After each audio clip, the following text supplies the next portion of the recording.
बिस्मिल्लाहिर्रहमानिर्रहीम। दोस्तों, आप सबको मुजाहिद बंगश की तरफ से सलाम।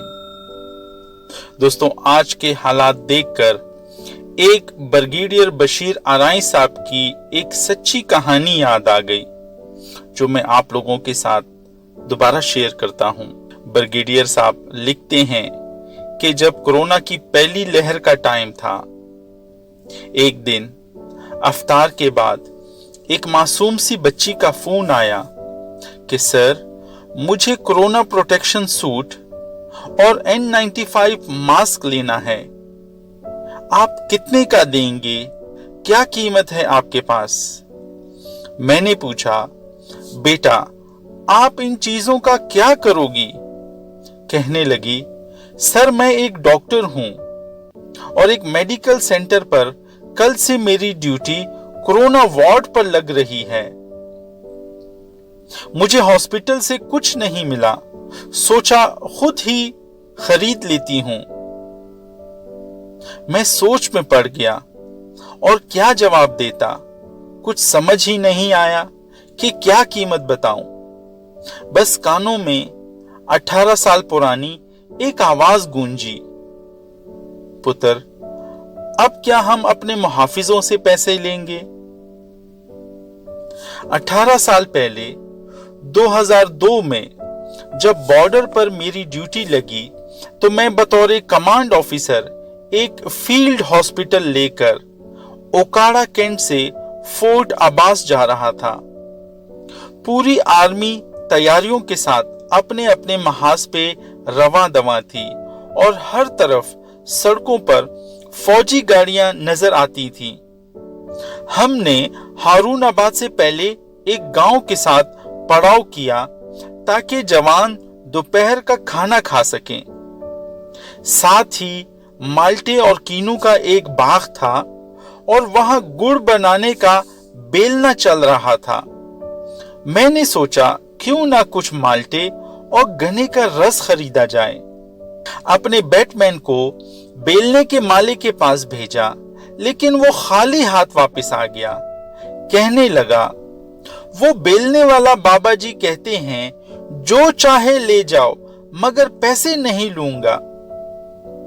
मैं जीप से उतरकर खुद बेलने पे गया। मैले कुचैले कपड़ों में मुलविस बाबा जी बहुत मोहब्बत से मिले। मैंने माल्टे और गन्ने का रस खरीदने की ख्वाहिश जाहिर की तो कहने लगे, जी जी, जो चाहे ले लो। मैंने कहा, बाबा जी, मगर आप पैसे तो लेना। बाबा जी ने आगे बढ़कर बहुत मोहब्बत से मेरा हाथ पकड़ लिया और कहने लगे, पुत्र, क्या अब हम अपने मुहाफिजों से माल्टों और रस के पैसे लेंगे? मैं लाजवाब खड़ा रह गया। कोई जवाब ना बन पड़ा तो 2 कदम पीछे हटकर बाबा जी को इसी तरह फौजी सलूट किया जैसे सामने GOC खड़े हों। बाबा जी फिर 2 कदम आगे बढ़े और मोहब्बत से दुआएं दी, जा पुत्र, तेनू रब दिया रखा। काश ये डॉक्टर बेटी भी मेरे सामने होती तो मैं एक दफा मैं भी वही मैले कुचैले कपड़ों वाला बाबा बनकर उसका हाथ पकड़ता और कहता, पुत्र, क्या अब हम अपनी डॉक्टर बेटी से पैसे लेंगे? शदीद ख्वाहिश है कि हम सबका दिल भी इसी बाबा जी जैसा सखी हो जाए, ताकि इस मुश्किल वक्त में कोई डॉक्टर बेटी फोन करके अपने लिए हिफाजती चीजों की कीमतें ना पूछती फिरे। मैंने सब चीजें ऑफिस से मंगवा कर घर में भी रख ली हैं और अपनी बेगम से कह दिया कि इस बच्ची को सुबह दोनों चीजें अपने ड्राइवर के हाथ हॉस्पिटल भिजवा दें और इस दुआ के साथ कि अल्लाह इसे अपने हिफ्ज़ो अमान में रखे। दोस्तों, आज जरूरत इस बात की है कि जब कोरोना पूरी इंसानियत के साथ अकेले लड़ सकता है, तो क्या पूरी इंसानियत एक होकर इस कोरोना से नहीं लड़ सकती?